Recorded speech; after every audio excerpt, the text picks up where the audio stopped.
Halo, selamat datang di program Special Interview CNN Indonesia. Bersama saya Roni Satria dan kali ini kita akan memperbincangkan terkait sekolah rakyat, terobosan atau tantangan baru.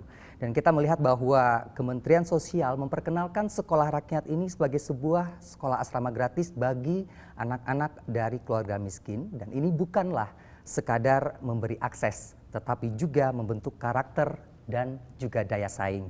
Lantas mampukah, pertanyaannya, untuk hal ini bisa menjawab akar persoalan atau justru memberikan tantangan baru? Dan untuk membahas hal tersebut, kali ini sudah hadir bersama saya Menteri Sosial Republik Indonesia Saifullah Yusuf atau yang biasa disapa Gus Ipul. Selamat datang Gus Ipul, terima kasih atas waktunya. Sama-sama, terima kasih Mas Roni. Apa kabar? Alhamdulillah baik. Dan beliau nanti akan menceritakan kepada kita atau membahas tentang visi besar di balik program ini serta realitas pelaksanaannya. Kita mungkin akan mulai dengan fondasi gagasan Gus. Kalau kita lihat bahwa Kementerian Sosial ini memperkenalkan sekolah rakyat dan ini adalah bagian upaya yang sangat mulia kita tahu untuk memutus rantai kemiskinan ekstrim. Nah, kita tahu bahwa juga banyak program-program pendidikan lain yang juga sudah ada atau existing seperti itu. Publik ingin tahu nih, seperti apa sebenarnya yang membedakan sekolah rakyat yang diluncurkan 14 Juli lalu oleh Kementerian Sosial? Ya, terima kasih ya Mas Roni. Pertama-tama saya ingin sampaikan bahwa sekolah rakyat ini adalah asli gagasan Presiden Prabowo. Ini adalah bagian dari strategi besar Bapak Presiden untuk memutus mata rantai kemiskinan melalui jalan yang teruji dan terpuji, yaitu pendidikan. Baik. Itu dulu intinya. Nah, tentu ini adalah sesuatu yang baru, ya, sekolah rakyat ini sesuatu yang baru, yang bisa disebut juga terobosan. Betul. Dalam rangka untuk benar-benar memberi jalan bagi mereka yang selama ini terpinggirkan, selama ini belum terbawa dalam proses pembangunan, selama ini mereka yang sangat papa, sangat miskin, dan untuk itu perlu untuk diberi jalan khusus. Ini yang kedua. Yang ketiga, untuk kepentingan itu Bapak Presiden menerbitkan 2 impres. Satu ada Impres nomor 4 tentang data tunggal sosial ekonomi nasional. Baik. Dan yang kedua adalah Impres nomor 8 tentang optimalisasi pelaksanaan pengentasan kemiskinan dan penghapusan kemiskinan ekstrim. Ini adalah bentuk kesungguhan Presiden dalam rangka paling tidak kita memahami ada 3 hal penting. Betul. Yang pertama, ini adalah memuliakan wong cilik. Memberikan jalan, memuliakan lewat jalan pendidikan. Yang kedua, menjangkau yang tidak terjangkau. Yang selama ini mungkin terlupakan. Mereka tidak sekolah, Betul. mereka belum sekolah, mereka putus sekolah, atau bahkan berpotensi untuk putus sekolah. Oke. Jadi menjangkau yang belum terjangkau. Dan yang ketiga adalah memungkinkan yang tidak mungkin. Mereka yang putus asa, mereka yang selama ini tidak punya harapan, lalu perubahan datang, sebaliknya yang terjadi mereka bisa mengejar mimpi-mimpinya. Mereka sekarang sudah memiliki lagi harapan.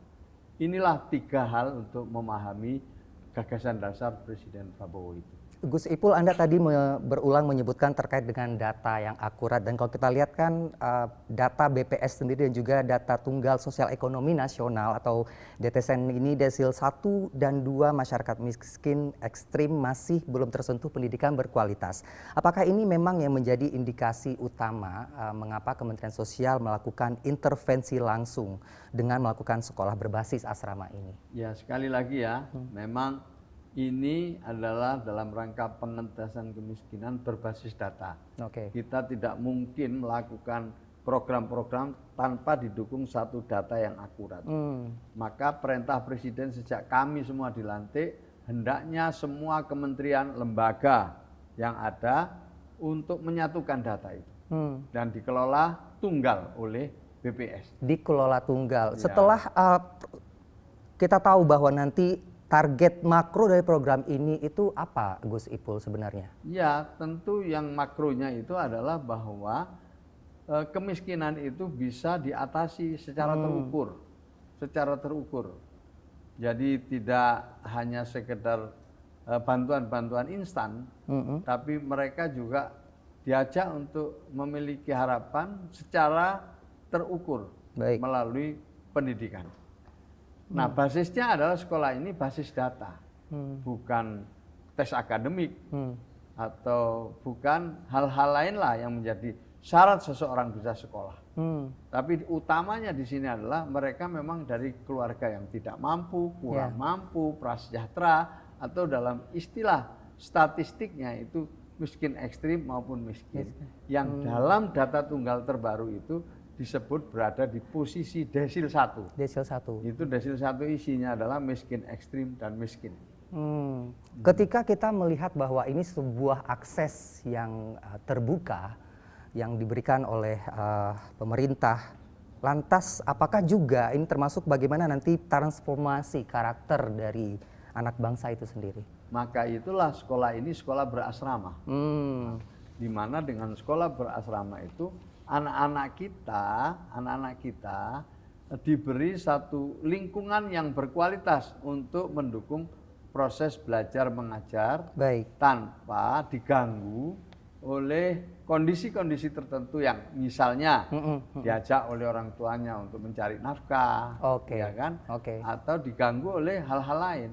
Maka itu diharapkan berasrama.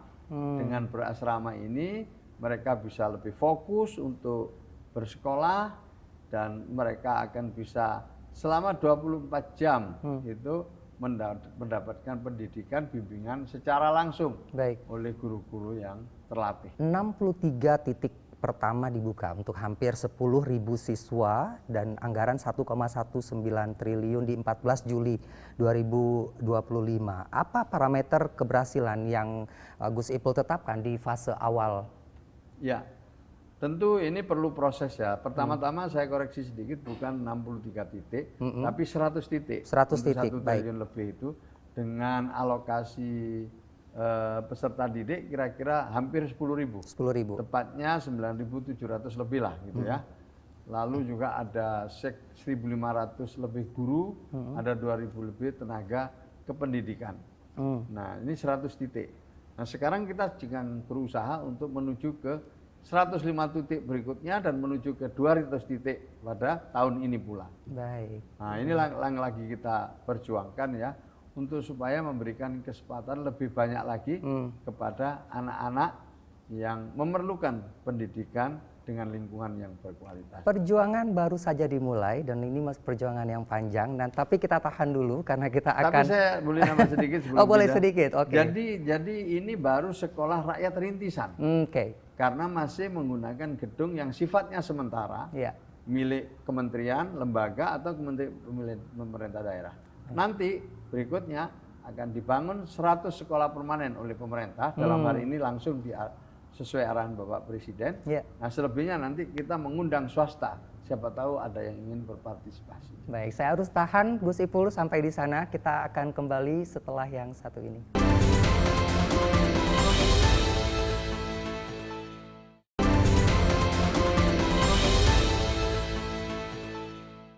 Ya, terima kasih Anda masih bersama kami dalam program spesial interview CNN Indonesia dan kita masih bersama Menteri Sosial Republik Indonesia Saifullah Yusuf atau yang biasa disapa Gus Ipul. Sekarang kita akan beralih membicarakan terkait dengan teknis di lapangan, Gus. Bahwa tadi kita tahu bahwa sudah ada 100 yang titik, kemudian 10.000 sasaran yang dilakukan pada pertama kalinya. Publik ingin mengetahui tentunya dengan kalau ini kan ada anggaran 1,19 di tahap pertama ini triliun rupiah.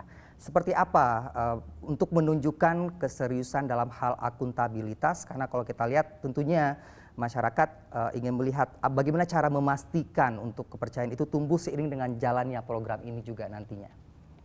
Ya, tentu pertama-tama namanya uang, apalagi ini adalah uang negara, harus dipertanggungjawabkan sesuai dengan semua ketentuan. tidak bisa kita menggunakannya ini seenaknya itu dulu.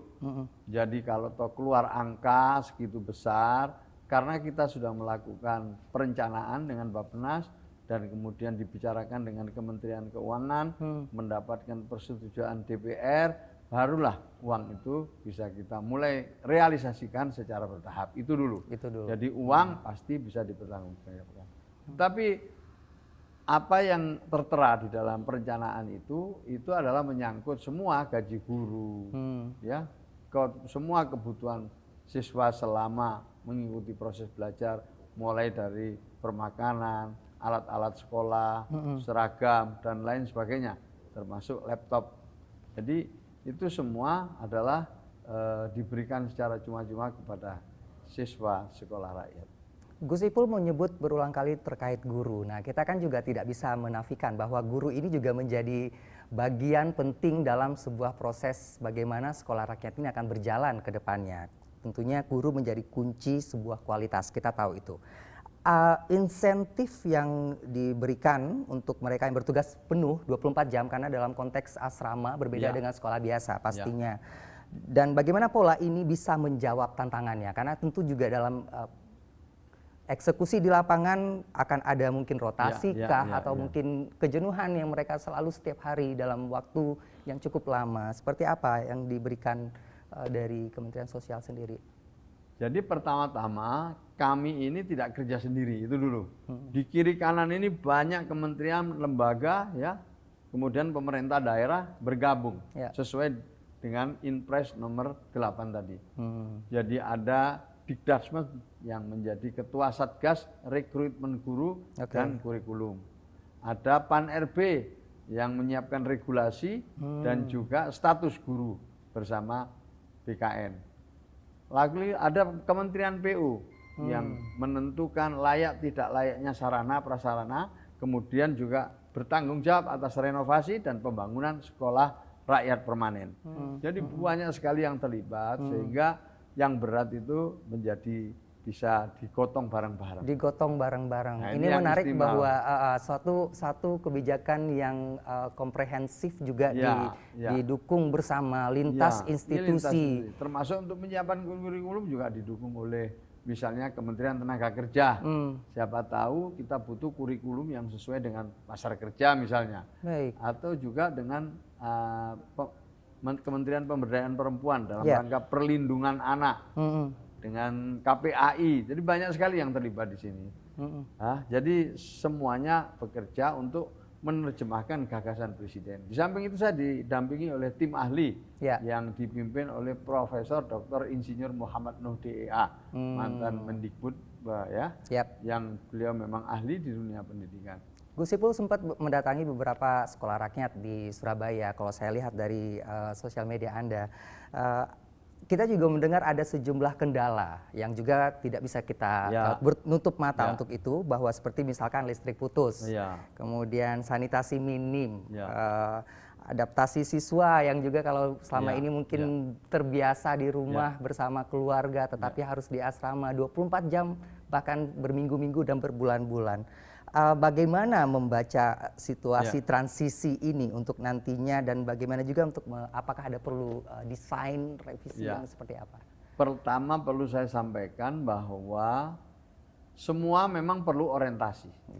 Kepala sekolahnya baru pertama kali juga bertugas, guru-gurunya juga baru pertama kali bertugas dan saling ketemu, siswanya juga baru, lalu tenaga kependidikan yang lain seperti wali asrama, wali asuh juga baru ketemu.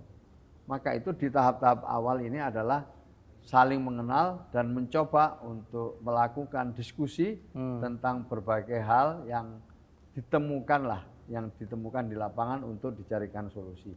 Pada tahap awal-awal itu memang masalah sarana prasarana, kadang-kadang ada yang kurang, tempat tidurnya misalnya kurang. Kemudian airnya kadang-kadang kurang lancar, kadang listrik juga dayanya masih kurang. Itu di tahap-tahap minggu pertama, tapi sekarang sudah bisa diatasi semua lah kekurangan-kekurangan yang sifatnya sarana prasarana. Yang harian seperti itu ya. Yang harian. Yang kedua tadi disinggung misalnya bagaimana tentang siswa.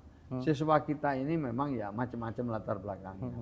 Ya, ada yang suka tidur memang di sore hari atau tidak terlalu larut gitu, tapi ada yang biasa larut. Nah, ini harus diadaptasi dulu, disesuaikan dengan tata tertibnya. Ada memang yang tidak kerasan, tapi itu cuma 3-4 hari setelah itu mereka kerasan. Ada juga yang pulang gitu. Tapi kita yakinkan sampai mereka bisa mau kembali lagi. Kalau toh mereka akhirnya tidak mau kembali, kita setelah diskusi sama orang tuanya, di belakangnya masih banyak yang siap menggantikan. Jadi, tapi utama kita adalah berusaha meyakinkan bahwa sekolah mereka ini adalah harapan masa depan yang kalau bisa orang tuanya mendukung dan lain sebagainya. Jadi sifatnya kita dialog. Tapi pada titik tertentu kita tidak bisa maksa. Tapi alhamdulillah ya, per hari ini saya sudah lihat ya ada beberapa yang memang akhirnya tidak jadi mengikuti proses belajar, tapi jumlahnya nggak banyak. Misalnya ada berita itu di Temanggung, ada 5 yang kabur atau pulang ke rumah. 2 diantaranya sudah mau kembali lagi, yang 3 masih kita perlu waktu untuk meyakinkan mereka untuk bisa kembali. Yang seperti itu memang ada. Faktor apa biasanya mereka? Tidak kerasan. Jadi kalau di sekolah berasrama ini kan tidur aja udah diatur, bangunnya sudah diatur, kapan makan, kapan istirahat, kapan sekolah, ini semua kan sudah diatur semua. Jadi ada yang memerlukan waktu untuk itu. Memerlukan waktu dan tentunya kita berharap juga akan terus mengusung keberlanjutan itu nantinya Gus Ipul. Tapi tahan di sana, kita akan lanjutkan perbincangan menarik ini sesaat lagi.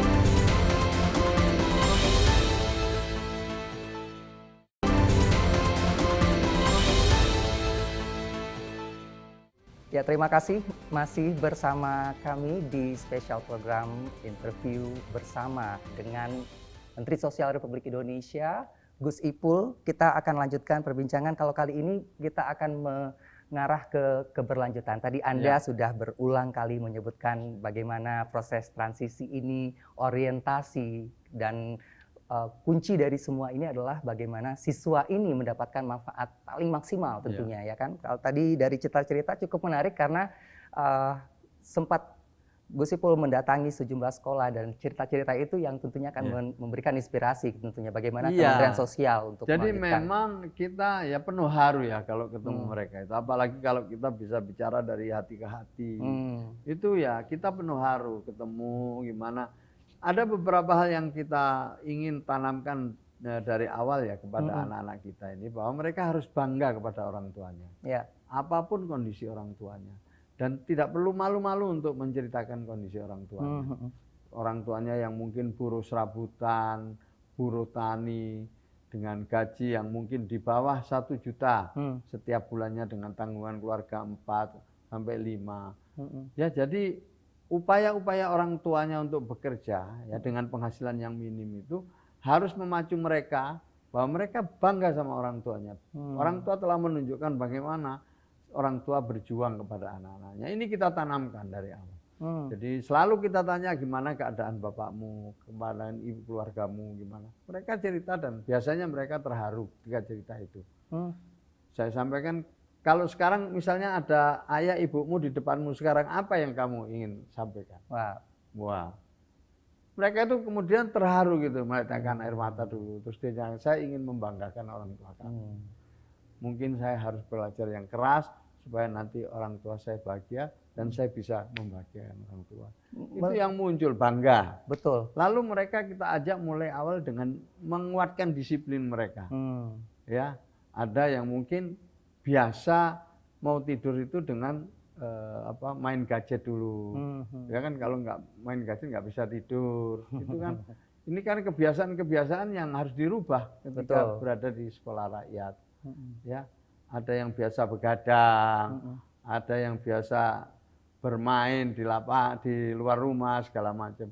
Ini perlu untuk diajak penguatan disiplin bahwa kalau di sini kita harus tertib, dimulai dengan disiplin. Kemudian yang juga penting mereka juga mulai beraktivitas untuk mandiri.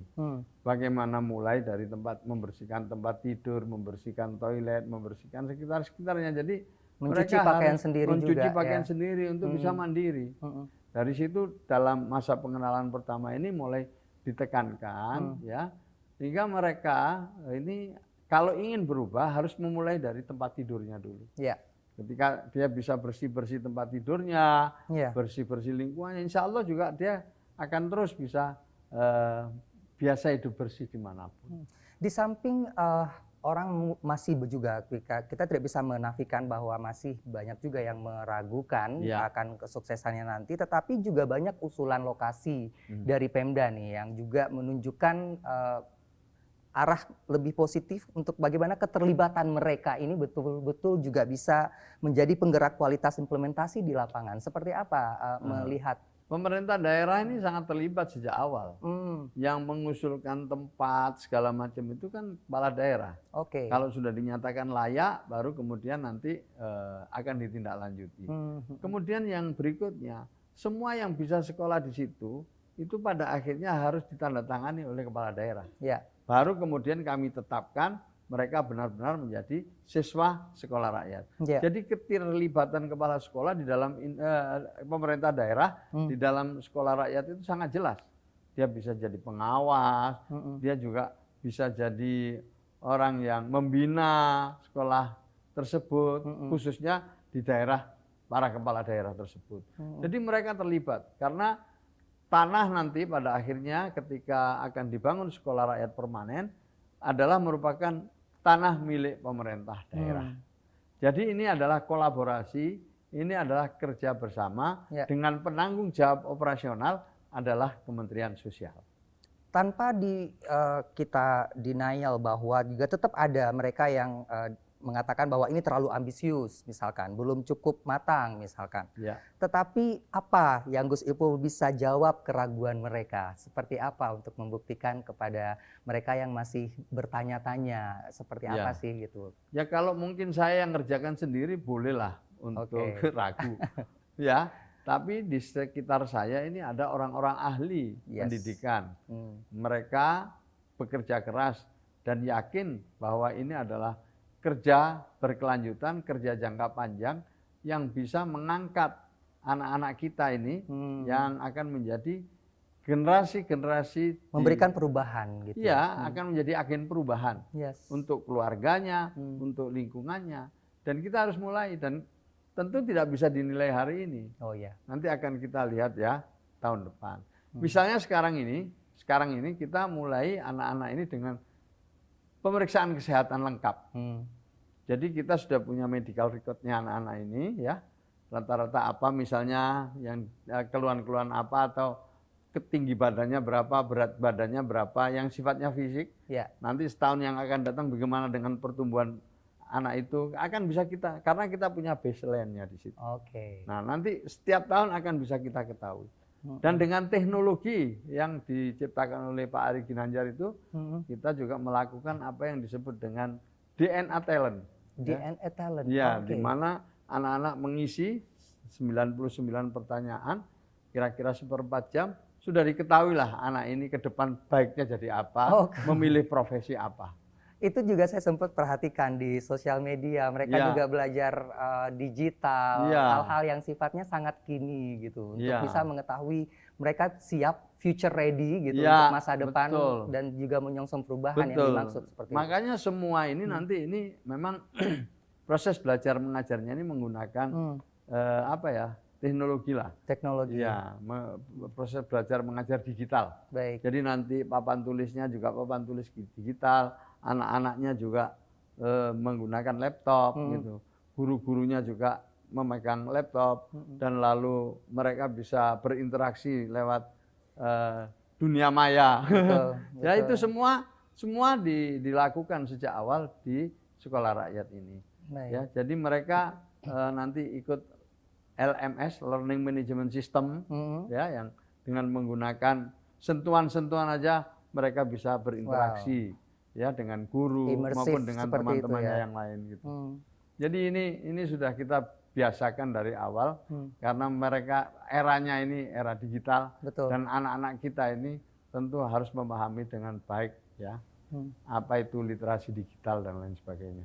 Kita mungkin akan menuju ke akhir dari perbincangan kita pada hari ini, Gus. Tetapi sebelumnya sebelum memberikan closing statement dari perbincangan kita saat ini, saya ingin tahu dulu ada program unggulan apa lagi selain dari Sekolah Rakyat ini yang dari Kementerian Sosial saat ini juga sedang fokus ataupun juga godok nih untuk memastikan bahwa beriringan bersama Sekolah Rakyat, tetapi juga hal-hal lain juga tidak dilupakan, mungkin inklusivitas, disabilitas, lain sebagainya. Seperti diketahui, salah satu yang dilakukan oleh Kementerian Sosial adalah menyalurkan bansos. Oh ya. Ya kan? Kita ingin masyarakat penerima bansos ini menyadari bahwa bansos itu sifatnya sementara, berdaya itu selamanya. Jangan kita demotivasi dengan adanya bansos ini. Ya. Malah justru dengan adanya bansos ini, kita harus punya tekad dalam beberapa tahun kemudian kita harus bisa menjadi keluarga yang mandiri. Ikutlah program-program pemberdayaan, tidak ikut program pemberdayaan, bukan ikut program bansos lagi. Baik. Kita ingin tiap tahun banyak yang graduasi, pindah ke program pemberdayaan. Lebih banyak yang menolak bansos lebih bagus. Kira-kira ini begitulah. Dan sekarang mulai banyak itu. Iya. Sudah mulai banyak, alhamdulillah. Kami sudah alhamdulillah sudah 5 tahun kami mendapatkan bansos. Kami ingin program pindah ke program pemberdayaan. Oke. Mudah-mudahan nanti banyak lagi orang yang lebih berhak untuk bisa menerima bansos. Itu sudah mulai banyak sehingga dia mengikut namanya program graduasi. Program graduasi. Semakin berdaya orang-orang dan juga bagaimana Sekolah Rakyat ini juga ke depan menjadi jangka panjang bagaimana membentuk karakter bangsa termasuk juga pendidikan yang berkualitas dirasakan oleh semua orang. Baik, Gus Ipul, terima kasih banyak atas waktu dan juga penjelasannya terkait Sekolah Rakyat ini. Mohon maaf dengan keterbatasan waktu yang kita miliki. Terima kasih. Tetapi sudah bagus. Tadi sudah banyak sekali yang bisa kita tangkap untuk nantinya dicerna oleh masyarakat bahwa ketika kemiskinan ekstrim diwariskan antar generasi, pendidikan bukan lagi sekadar kebutuhan, melainkan jalan keluar atau solusi yang harus dibuka secara terstruktur dan terhormat. Dan Kementerian Sosial menunjukkan hal itu lewat Sekolah Rakyat yang saat ini tengah diemban. Terima kasih telah menyaksikan perbincangan bersama Menteri Sosial Republik Indonesia. Saya Roni Satria, sampai jumpa.